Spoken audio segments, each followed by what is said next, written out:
Good morning, ladies and gentlemen. Good morning, ladies and gentlemen. I am here to read more of the papers that I was reading yesterday on retainer sacrifice and if it actually happened or not.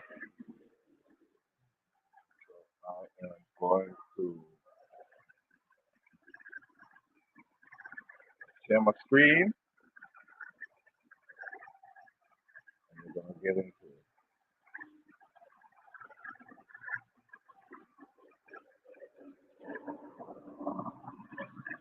And I'm going to read a little piece of this every day until I am done with it.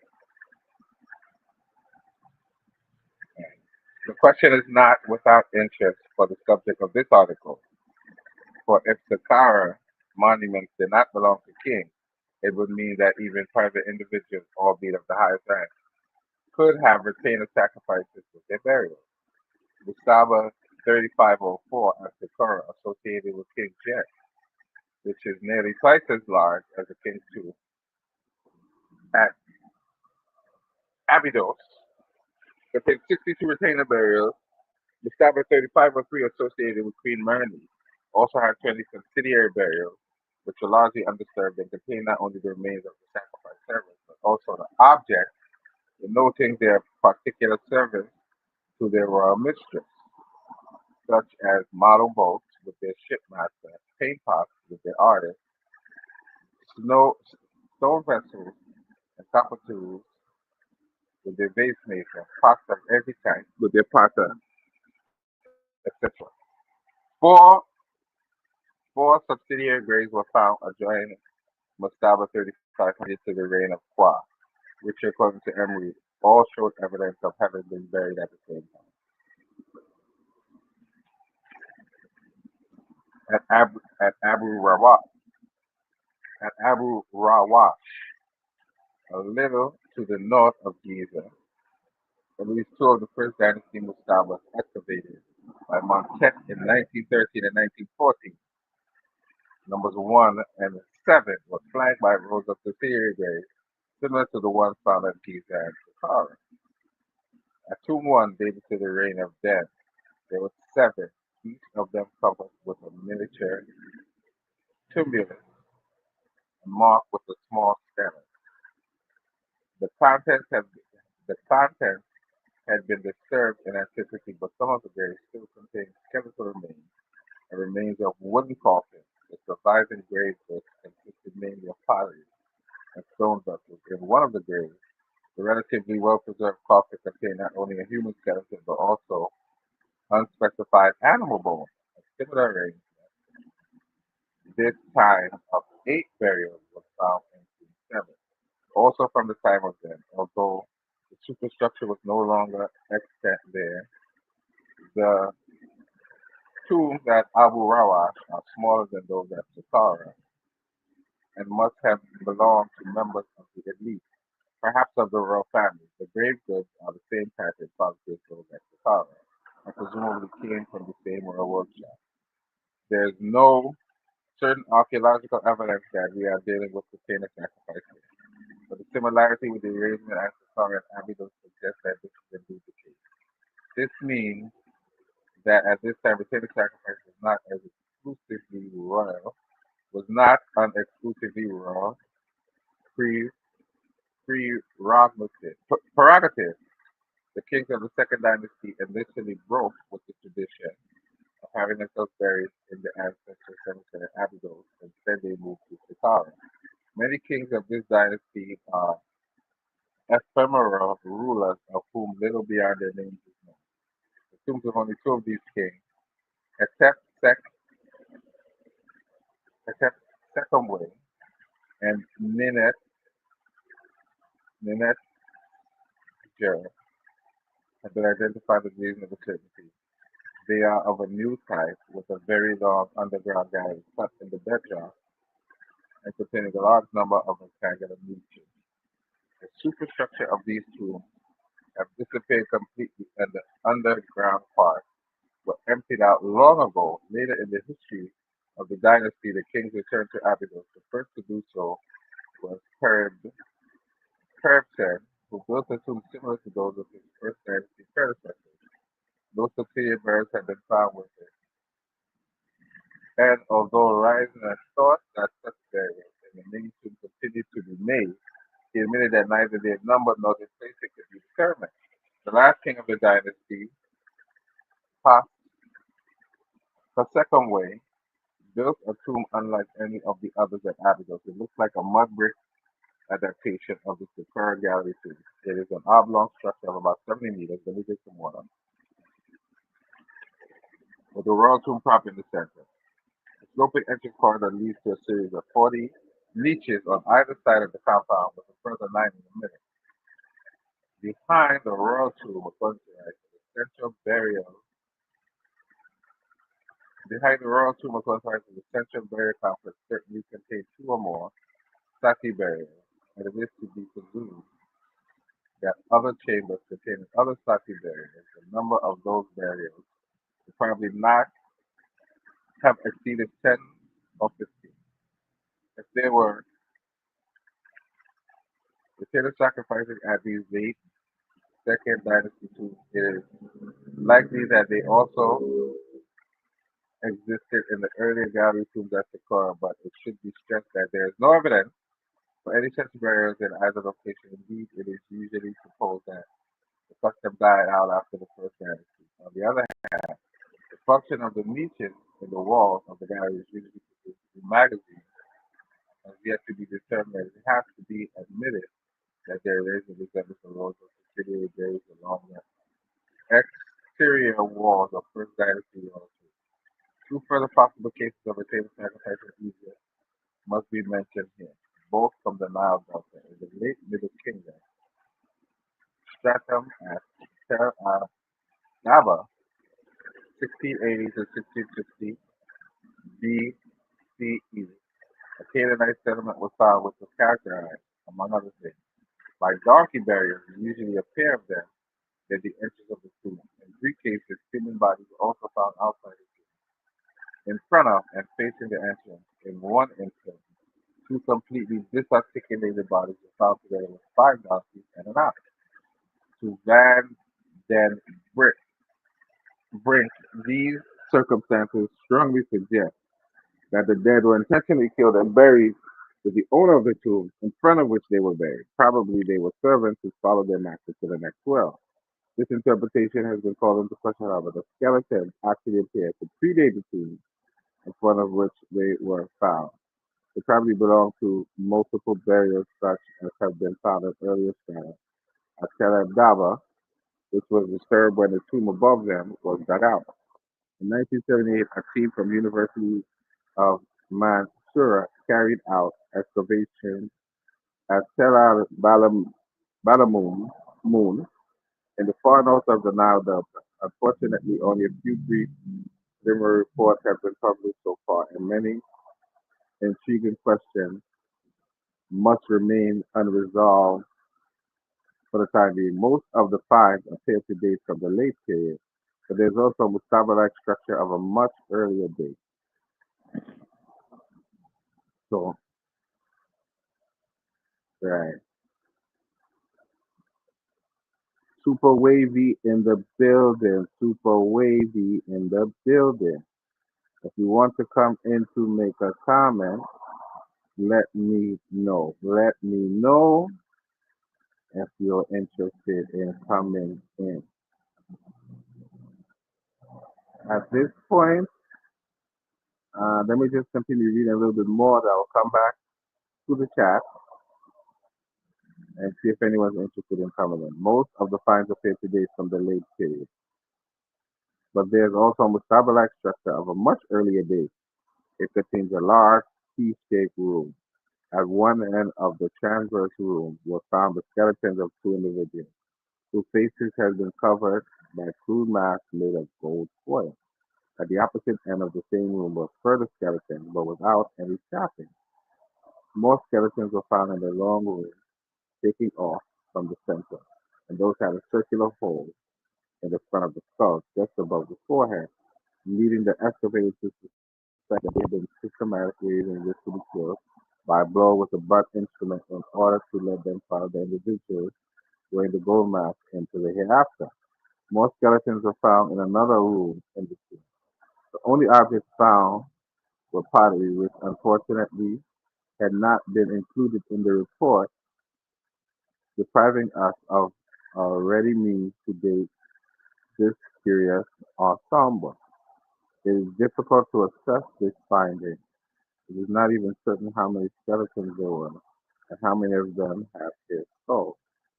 The method by which these people were killed has not been observed before in clear cases of ritual sacrifice, and other interpretations are also possible. Moreover, the date of the tomb is uncertain, although the excavator thought it was much earlier in the late period.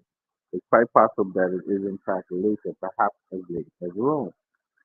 In Nubia, ritual sacrifice is a recurrent phenomenon from at least the classic Kerma period, circa 1750 to 1500 BCE, and to the time of the kingdoms of Milana and Cusca, this is where they found the incense burner in Cusca, 5th to 6th century AD. The kings of Perma, just south of the Third Cataract, were buried in very large tumulus tombs, which were accompanied by massive mud brick mortuary chapels.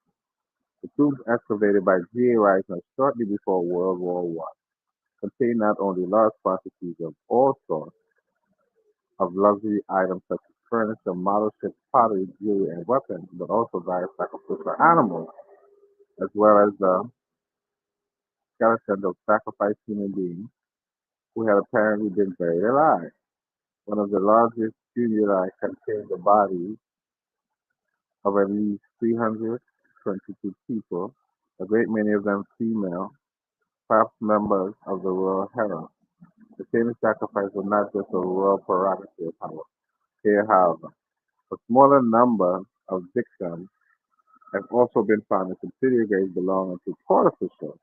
Dug into the royal tumulus itself, this massive royal burial site evidently represents the kingdom of Burma at its most powerful, and the northern part of the cemetery human sacrifices are less in evidence. Rising described this difference to a period of decline, but Adams has suggested that it may instead reflect a period of development leading up to the cultural heyday of Burma. Neither the A group culture, which preceded it, nor the C group culture of Lower Nubia, which is partially contemporaneous with Burma, seems to have known the same sacrifice.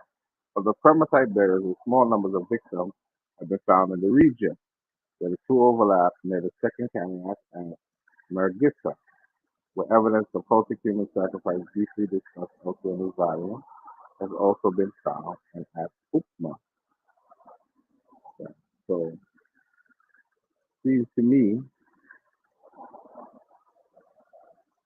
they're showing evidence of human sacrifice. I have two other papers to use, so let's see if they concur and agree. Oh my god, did I just stop sharing my screen? My bad. My bad. I just stopped sharing my screen randomly. That's crazy.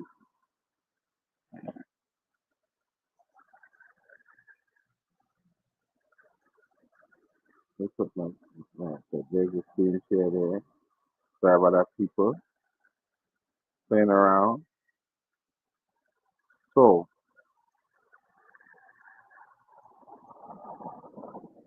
I hope this is interesting to people. I'm going to throw the link in the chat to see if anybody's interested in coming in. At this point, if I caught anybody's attention and they're interested in coming in, I'm going to put the link in the chat, right? The link is in the chat. The link is in the chat, people. So if you want to come in, you can come in. I'm going to go ahead and pin that to the top of the chat so you guys can hit the link and come in and we can talk about it, right?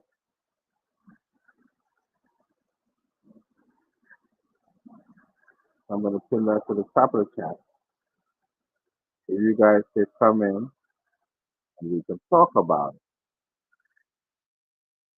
A couple of people So somebody might be interested in coming in to talk about it. I'll give you a few minutes.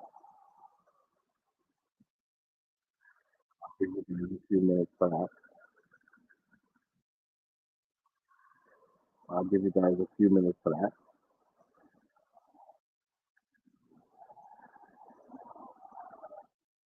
So I'll give you guys a few minutes for sure. So let's go back to the reading. And if anybody's interested in coming in, like, share, and subscribe, of course. Like, share, and subscribe, of course. Like, share, and subscribe, of course. Yeah. So let me go back to reading the document. I might read a couple more pages and then get up out of it. During the Egyptian New Kingdom, Nubia was an Egyptian colony governed by the king, son of Cush. The Egyptian viceroy, it was dominated politically, economically, and culturally by Egypt. This also meant that slaves were protected from grim Nubian customs, such as ritual sacrifice. Now, I don't know. See, this term slave is very controversial. It's very controversial. So I'm probably going to do a presentation on what, when, and if slavery existed in ancient primitive Iran.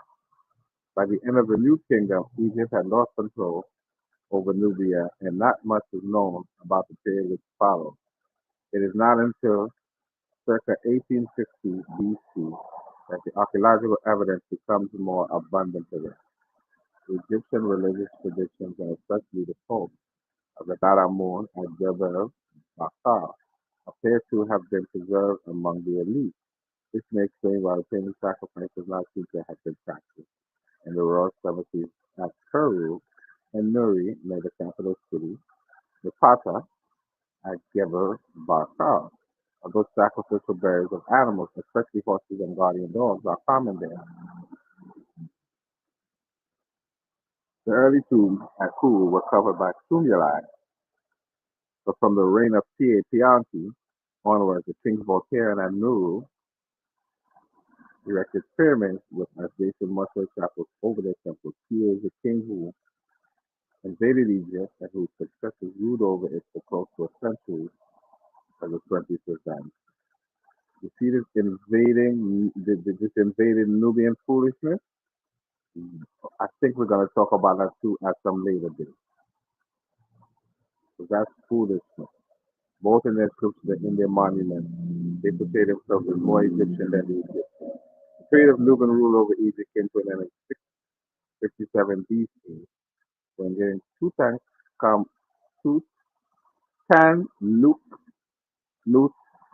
Amani fled to his native country before the plundering troops of the Assyrians Assurbanipal.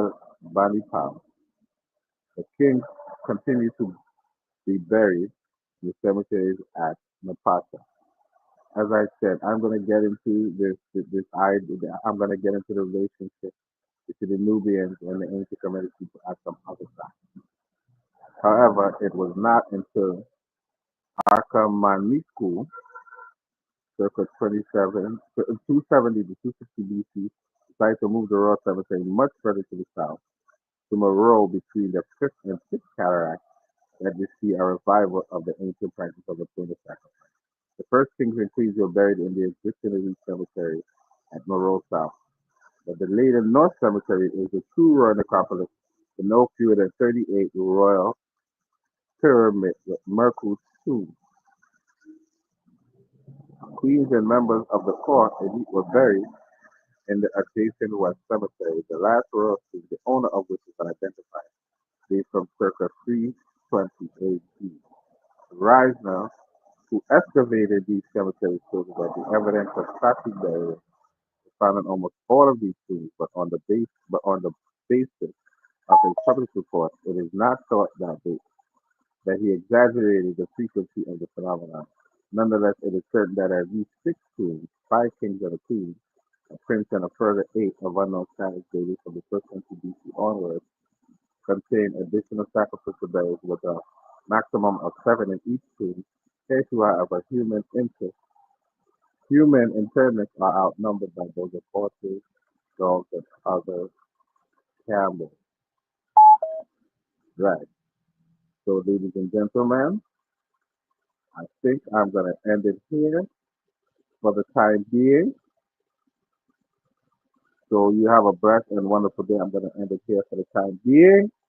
Have a blessed and wonderful day. I'll come back later with another part. So, like, share, and subscribe.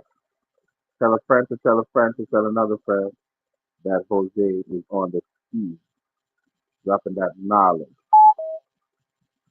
Make you straight out of college. Woo-hoo!